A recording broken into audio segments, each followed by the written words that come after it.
우리에게 한번 주어진 이 인생을 우리가 살아가면서 좌우명 하나쯤 또 혹은 말씀 한 구절 정도는 우리가 암송하면서 이렇게 살아간다면 우리가 인생을 실패했다 혹은 어떻게 할 바를 몰라서 우왕좌왕하는 이런 일들은 아마 없을 겁니다.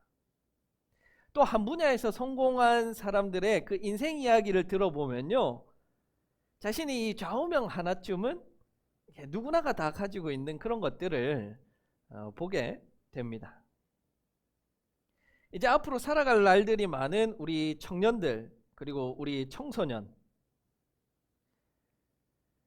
꼭 이 자신의 좌우명 혹은 말씀 한 구절 정도는 여러분들이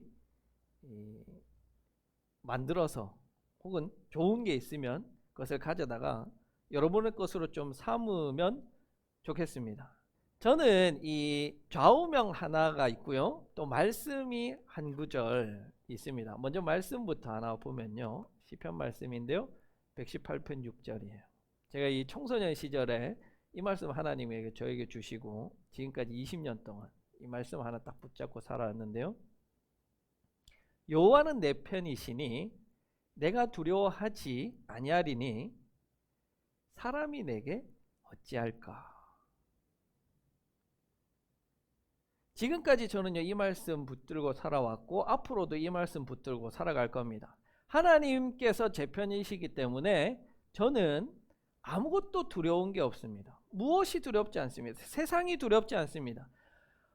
저는 하나님이라는 백이 있으니까요.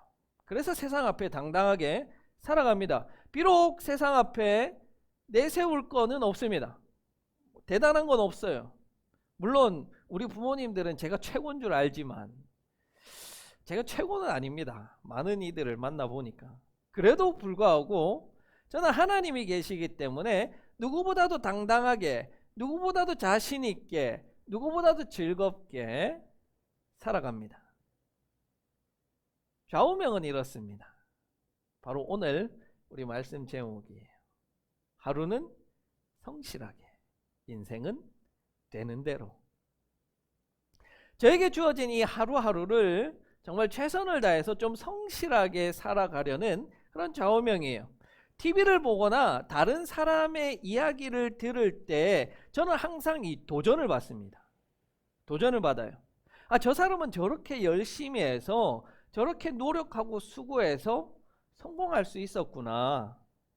어떤 사람을 보든지 간에 저는 도전을 받습니다. 심지어는요, 뉴스를 보는데 한 도둑이 상점을 털기 위해서 막 애쓰는 모습이 나오는 거예요. 그 모습을 보고도 야, 저놈이 저렇게까지 도둑질 하려고 애쓰고 수고하고 노력하는데 내가 저놈보다는 더 열심히 살아야겠다. 내가 저놈보다는 더 열심히 해야겠다. 감명을 받고 제가 마음으로 다시금 다짐했던 그런 적도 있습니다. 그렇게 매일의 삶을 최선을 다하지만 인생 전체를 놓고 볼 때는 저는 어떤 목적이나 목표를 또 혹은 계획을 두고 있지는 않습니다. 교인이 1000명 되는 교회에 목사를 하겠다, 이런 거 없습니다. 유명해지는 어떤 텔레비전에 나오는 목사님이 되겠다, 이런 거 없어요. 그래서 인생은 되는 대로. 여러분, 사실 우리가 젊었을 적에 얼마나 많은 우리의 인생에 대해서 계획하고 꿈꾸고 설계하며 삽니까? 청소년 시절, 청년 시절에요. 그렇게 여러분들이 꿈꾸고 계획했던 그런 일들대로 여러분의 인생이 흘러가던가요? 흘러가던가요? 아니죠. 아니에요. 자신의 인생을 아무리 잘 또 정교하고 섬세하게 계획했다고 할지라도 그렇게 흘러가는 사람은 잘 없더라고요. 왜냐하면요, 잠언 16장 9절에서 이렇게 말하고 있어요. 사람이 마음으로 자기의 길을 계획할지라도 그 발걸음을 인도하시는 분은 하나님 여호와시더라. 그렇기에 인생의 큰 계획은요, 하나님 마음대로 맡겨드리는 거예요. 되는 대로라는 게 내가 그냥 아무 때나 되는 대로 하겠다 이게 아니라 하나님 마음대로 하겠다 이건 거예요. 하나님 마음대로. 오늘 본문에 나오는 사울 이야기가요, 딱 그런 거예요. 딱 그런 거예요. 자, 오늘 사울은 잃어버린 암나기를 찾으러 나섰다가 덜컥 왕이 됩니다. 덜컥 왕이 돼요. 사울은요, 처음부터 나 왕이 돼야겠다라는 계획을 가진 적이 한 번도 없어요. 자기가 왕이 되겠다라는 짐작을 한 적도 한 번도 없습니다. 얼마나 황당한 일이에요, 여러분. 얼마나 황당해요. 아무런 계획과 생각이 없었는데 어느 날 갑자기 왕이 된 거예요. 모든 것들이 사울이 왕이 되는 그 과정을 보면 우연히 흘러가서 그 우연히 하루아침에 농사 짓던 농부가 왕이 돼버린 것처럼 보이는 거예요. 이런 말이 있습니다. 나비 효과라는 말 여러분 들어보셨어요? 기상학자 로렌츠라는 사람이 만든 말인데요. 어느 한 지역에서 일으킨 이 나비의 날개짓으로 시작된 바람이 점점 커지고 커지면은 이것이 태풍이 된다. 실제로 그렇게 된다는 말이 아니고 그렇게 될 수도 있다라는 말이에요. 딱 그거 아니에요? 사울은 지금 나귀를 찾아 나섰을 뿐인데 이게 커지고 커지고 커지다 보니까 왕이 돼버린 거예요. 마치 이 사울에게 일어난 일들은요, 너무나도 우연한 일들의 연속처럼 보입니다. 그 시작도 우연처럼 보여요. 바로 암나기를 잃어버린 사건이죠. 암나기를 뭐 잃어버릴 수도 있죠 라고 할 수 있지만 암나기는요, 잃어버릴 수 있는 것이 아닙니다. 왜냐하면 이 당시 사람들 가운데 특히 부유한 사람들, 귀족들이 타고 다니는 이동수단 가운데 가장 좋은 것이 나귀입니다. 나귀. 그 나귀 가운데 순나귀는 좀 난폭해요. 그에 비해서 암나귀는 순하기 때문에 나귀 중에서도 값어치 있는 나귀가 바로 이 암나귀인 거예요. 그런데 이 암나귀를 잃어버렸다. 자, 또 이 암나귀, 나귀들은요, 집에서 길러지는 가축이기 때문에 자신의 집을 압니다. 똑똑해요. 자신의 집을 찾아갈 정도로 똑똑한 놈들이에요. 그런데 이것들을 잃어버렸다. 이것 자체가 일어날 수 없는 일이 지금 일어났다는 거예요. 생각지도 못하고 계획에 없던 그런 일들이 일어난 겁니다. 그렇게 잃은 나귀를 찾아서 사울이 4곳을 다닙니다. 이 다닌 4장소는 나중에 사울이 왕이 됐을 때 다스리던 지역을 보여주는 거예요. 우연 같아요. 사울이 사흘 동안 나귀를 찾다가 못 찾자 포기하고 집으로 돌아가려고 합니다. 그때 종이 이렇게 말해요. 이곳에 선견자가 있으니까 선견자에게 가서 물어봅시다. 4군데 다녔는데 그 4군데 다닌 마지막 땅에 마침 선견자가 있었던 거예요. 우연 같아 보여요. 그렇게 나귀의 향방을 물으러 선견자에게 가려면 예물을 드려야 되는데 지금 사울의 수중에는 아무것도 없어요. 그런데 마침 그 종에게 4분의 1세겔, 은 4분의 1세겔이 있었던 거예요. 종이 무슨 돈을 가지고 다닐 게 있어요? 없죠. 그런데 마침 있었어요. 그래서 이들이 마을로 들어가서 선견자를 찾으러 갔습니다. 그래서 첫 번째 마을에 들어가서 처음 만난 사람에게 선견자가 어디 있습니까? 라고 물었는데 그 처음 만난 사람이 누구예요? 사무엘이었던 거예요. 선견자였던 거예요. 마침 처음 만난 사람이. 이렇게 사무엘상 9장에 기록된 사울이 왕이 된 사건들은요, 수많은 우연들이 부풀어져서 마침내 왕이 된 것처럼 보이는 거예요. 하지만 하지만 사울이 왕이 된 것이 우연에 의한 것입니까? 아니잖아요. 바로 오늘 우리가 읽은 이 본문 15장 16절 17절에 보니까 이것이 우연이 아니라 하나님의 계획이었다는 것을 우리가 알게 될 때 놀라지 않을 수가 없어요. 사울은 그저 나귀를 찾으러 나섰을 뿐인데 하나님의 섭리, 하나님의 계획 속에서는요, 그것이 다 이미 계획되어졌던 거예요. 단지 사울이 그 하나님의 계획 아래에서 했던 것은 무엇이냐면 나귀 찾는 일에 최선을 다한 것 그거 하나뿐이에요. 하나님은 바로 그것, 나귀 찾는 일에 최선을 다하고 열심을 다하고 성실히 한 그것을 사용하셔서 왕이 되게 하셨던 거예요. 비록 우리가 사울의 이야기를 우리의 짧은 안목으로 보게 되면 우연으로 가득 찬 것으로 보이지만 실제로 그 너머에는 하나님의 의도된 계획이 있었다라는 거예요. 우리의 짧은 안목으로 우리의 인생을 보면 이 사울의 이야기와 별반 다르지가 않은 것 같습니다. 우리의 인생은 우연으로 가득 찬 것 같아요. 지난주 목요일에 저녁에 이제 쉬려고 거실에 있었는데 전화가 한 통 왔습니다. 지금 제가 전세로 아파트 살고 있는데 집 주인에게 전화가 온 거예요. 이미 이전에 이 집 문제 가지고 여러 번 통화를 했었는데 최종적으로 집을 사기로 결정을 하는 그런 통화를 하게 되었습니다. 계약을 했어요.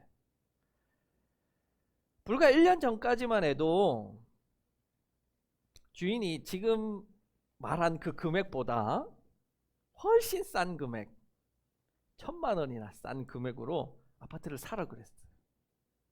근데 그때 안 산다 그랬습니다. 왜? 더 좋은 집으로 이사 갈 생각을 했기 때문에. 계획이 없었어요. 1년이 지났습니다. 저의 계획대로 되지가 않았어요. 저는 1,000만 원이나 더 주고 그 아파트를 사게 됐습니다. 제가 한창 신학생이던 시절에 한 가지 다짐을 했습니다. 나는 개척은 절대로 안 한다. 개척은 미친 짓이다. 개척하는 목사는 바보다. 왜? 실패하는데 그것을 왜 하냐. 그런데 지금 개척교회 담임 목사를 하고 있습니다. 우연 같아요. 우연 같아요. 너무나도 우연 같아요. 지금 살고 있는 그 아파트에 살게 된 것도, 교회를 개척해서 목회를 하고 있는 것도, 우리 사모님을 만나게 된 것도,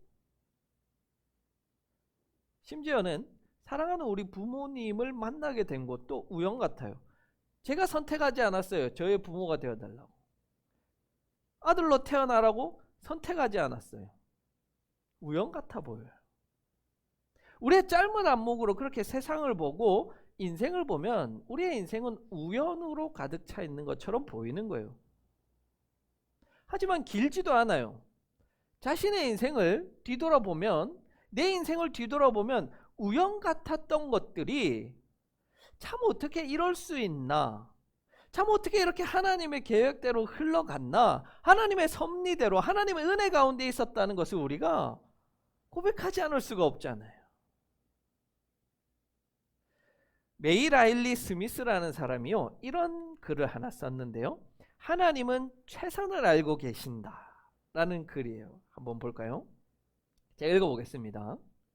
언젠가 인생의 모든 교훈들을 다 배웠을 때, 해와 별들이 영영 져버렸을 때, 우리의 연약함 때문에 놓쳐버린 것들과 눈썹이 다 젖도록 그 잃어버림을 슬퍼했던 것들이 삶의 깜깜한 방으로부터 나와 우리 앞에서 반짝이리라. 별들은 더 깊은 푸른색으로 가장 밝게 빛나고 하나님의 모든 계획들이 얼마나 옳았는지, 그리고 꾸지람이 얼마나 진실한 사랑이었는지 알게 되리라.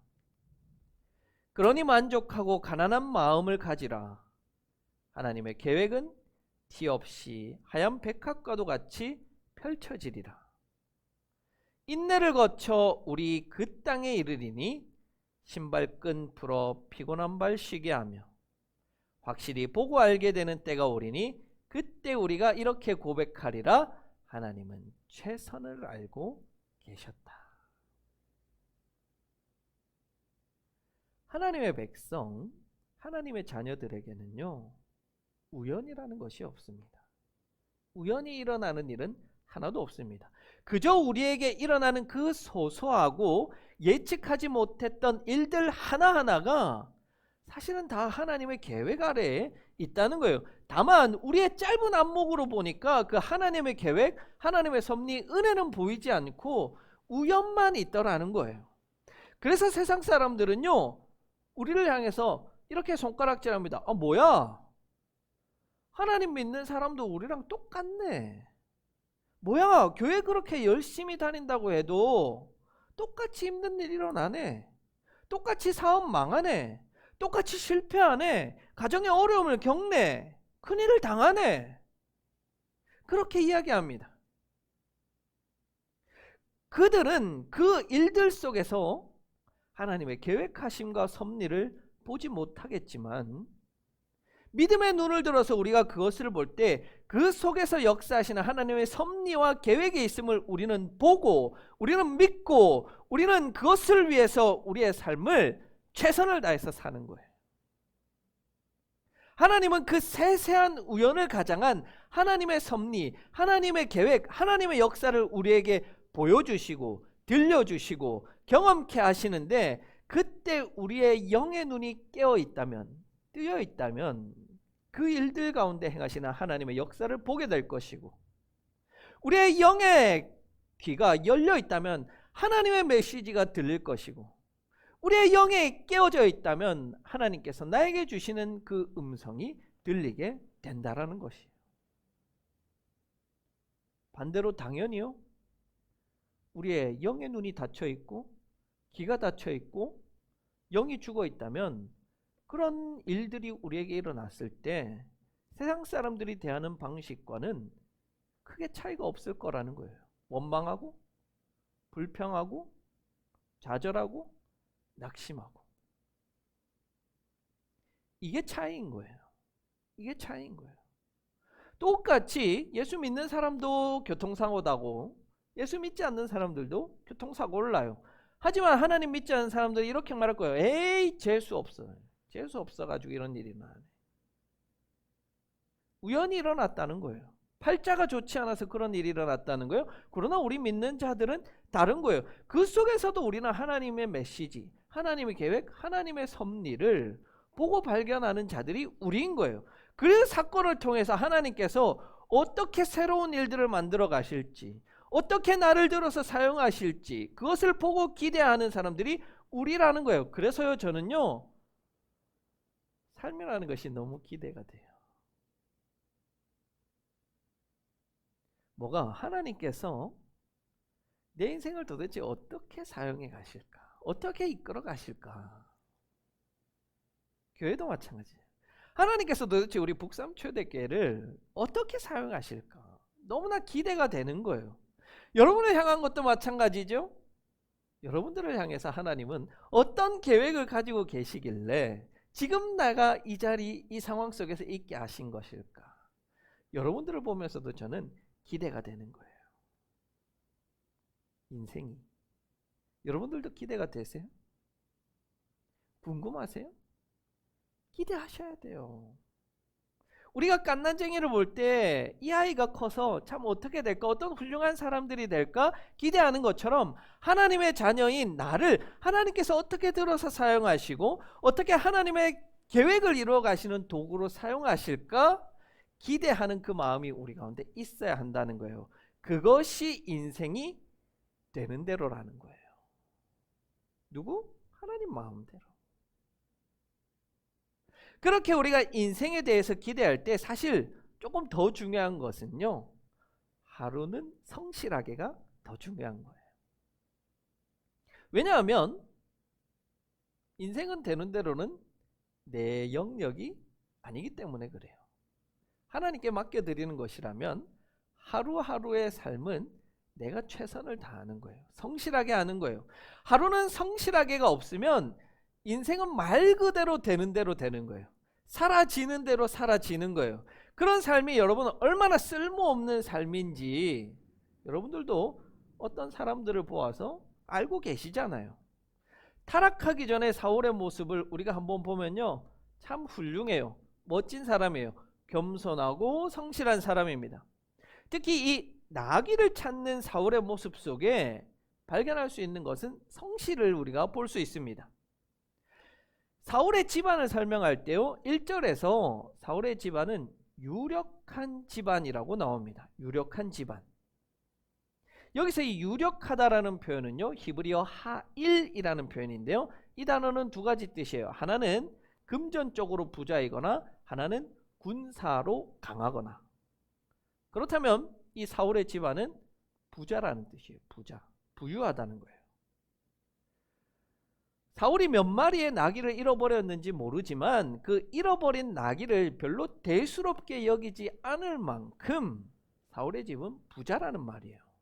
그렇다면 사울은 나귀를 찾으러 3일, 4일 동안 집에도 들어오지 않고 그 노지에서 잠을 자면서 고생할 이유가 없다는 거예요.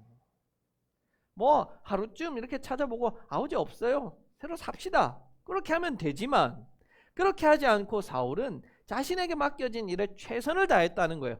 하나님은요, 그런 사람을 쓰시는 거예요. 하나님은 그런 인생을 쓰신다고요. 매일매일을 성실히 사는 삶을 사는 자들의 그 성실함을 하나님께서 들어서 사용하신다는 거예요. 사람의 그 성실을 통해서 하나님의 계획을 이루어 가신다고요. 사울이 만약에 나귀를 찾다가 하루 만에 집으로 돌아가 버렸다면, 사울이 종이 말한 그 선견자가 있다는 말을 무시해 버렸다면, 사울이 하나님의 뜻대로 왕이 될 일은 일어나지 않았을 거예요. 하나님은 작은 것을 맡겼을 때 성실한 자들에게 하나님께서 큰 일을 맡기겠다고 말씀하셨습니다. 바로 그 작은 성실, 매일매일의 삶을 허투루 살지 않고 최선을 다하는 사는 그 인생을 하나님께서는 들어서 쓰시는 거예요. 다만 성실한 자들이라고 해서 다 성공하고 다 좋고 다 왕이 되는 것은 아닙니다. 하지만 성실하지 않은데 성공한 사람은 한 명도 없습니다. 성경에 기록된 하나님의 사람들을 보십시오. 그 하나님의 사람들은요, 누구보다 자신의 그 하루하루의 삶에 최선을 다했던 사람들이에요. 하루라도 허투루 쓰지 않았던 사람들이에요. 그 성실이 하나님께 들려서 사용되어졌을 때 하나님의 계획을 이루는 도구가 될 수 있었던 겁니다. 우리 청년들 꼭 기억하셨으면 좋겠어요. 여러분에게 주어진 그 작은 일들, 공부하는 것, 자녀로 살아가는 것, 교회에서 맡긴 이 작은 일들을 허투루 하지 마시고 성실하게 최선을 다해서 열심히 하십시오.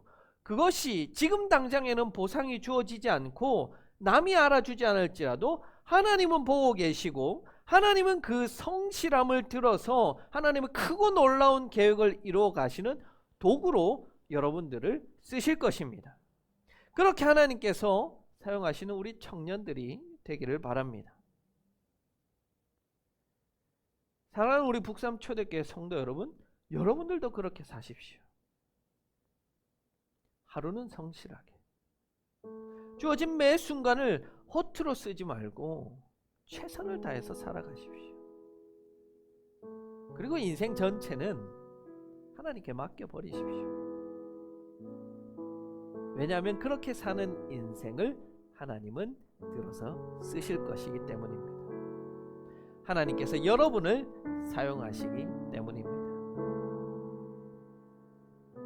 하나님께서 이끌어 가실 여러분의 인생을 기대하며 기도합니다.